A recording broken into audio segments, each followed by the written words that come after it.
We are dealing with the intermolecular forces of attraction. The intermolecular force of attraction is called van der Waals forces. Intermolecular force of attraction is called van der Waals forces.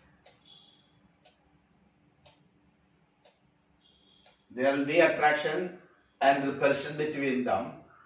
The attractive force is called van der Waals forces, and it is of three types. First one is London force or dispersion force. These atoms are symmetrical, that is the positive charge will be at the center and the electron will be distributed around it. This is atom A and this is atom B, in which also center is the positive concentration and electrons are distributed around it uniformly. But this is non-polar. But under certain circumstances, atom A develop polarity. So this is called instantaneous polar. Instantaneous polar molecule. This A become instantaneous polarity, shows polarity. So atom A, the positive charge will be concentrated one side and the electrons will be concentrated on the other side. That is instantaneous polar molecule. Now this induces polarity in the atom B.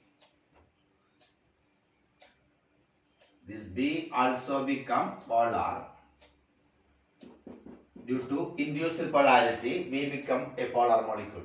Now these are polar molecules, they have their dipole moment. So the interaction between this A and B is called London force or dispersion force.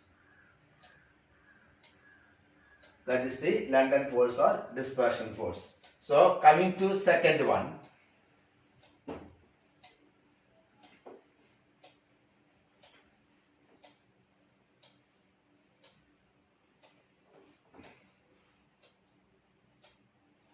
That is dipole interaction. Dipole interaction. That is the second one. So what is a dipole molecule or a polar molecule? You consider hydrogen chloride is a polar molecule because chlorine is more electronegative. So the bonded electron will be shifted towards chlorine atom. So this bonded electron will be shifted towards chlorine atom. So this will develop a positive charge and the development develop negative charge. A covalent compound which shows partial ionic character is called a polar molecule. So this is a polar molecule. Covalent compound which shows partial ionic character is called a polar molecule. So hydrogen chloride is a polar molecule. Dipole interaction is the interaction between two polar molecules.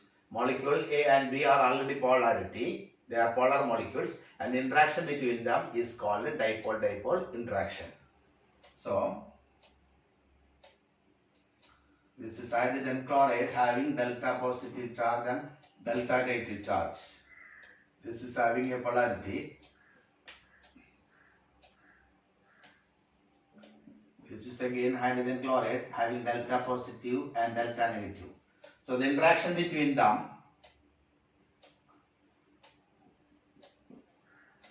delta positive and delta negative.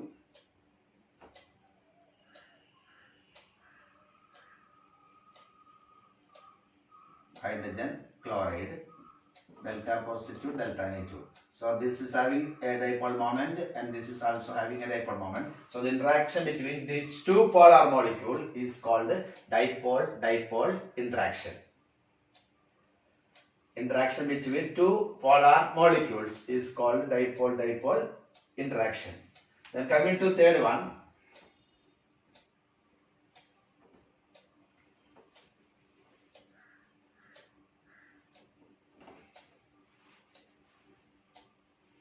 Third one,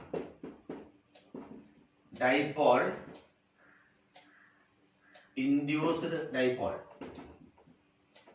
dipole induced dipole interaction.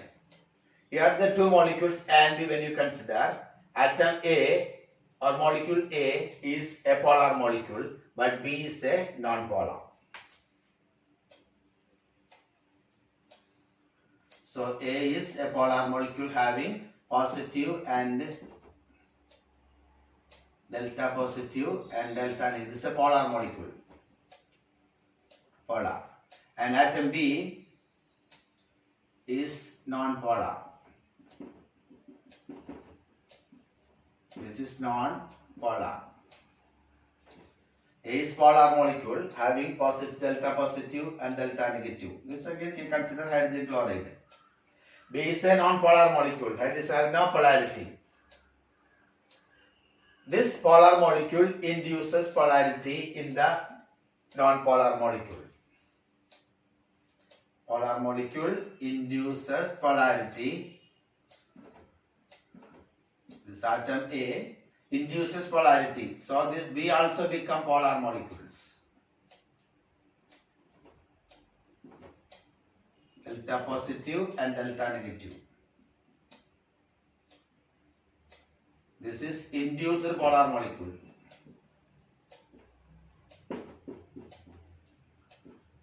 Induced polarity. So this will have again dipole moment and the interaction between a polar molecule and an induced polarity molecule is called dipole induced dipole. So these are the three vulnerable forces of attractions: London force or dispersion force, then dipole-dipole interaction, the dipole-induced dipole interactions. So next you have to study what is hydrogen bonding and what are its consequences.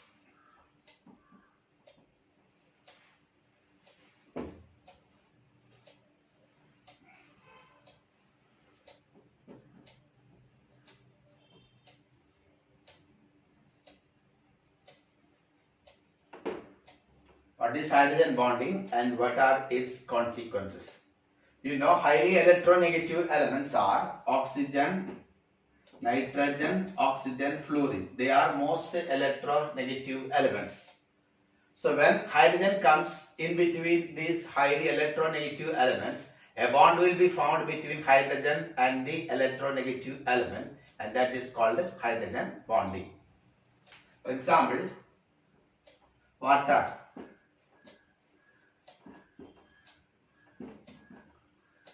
So when you consider water,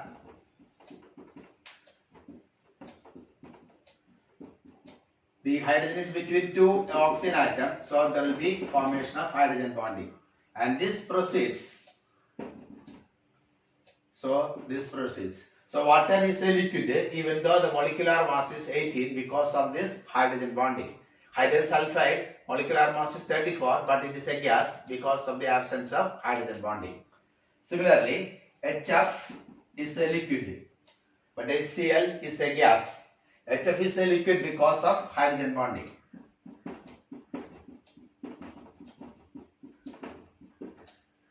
Fluorine is between two, the hydrogen is between two fluorine atoms. So there will be hydrogen bonding.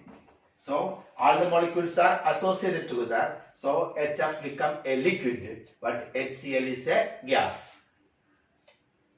Water is having high boiling point even the molecular mass is very small, only 18. This is also because of this hydrogen bonding. So if a molecule is having hydrogen bonding, they have high melting and boiling point. HCl is a gas because there is absence of hydrogen bonding. HF is a liquid because of the presence of hydrogen. Similarly, ammonia can be easily liquefied. This ammonia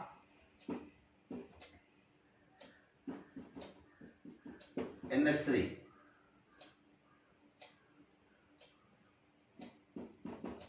This ammonia can be easily liquefied because of this hydrogen bonding.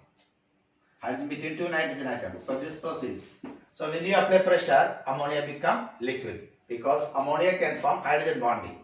so it can be liquefied easily.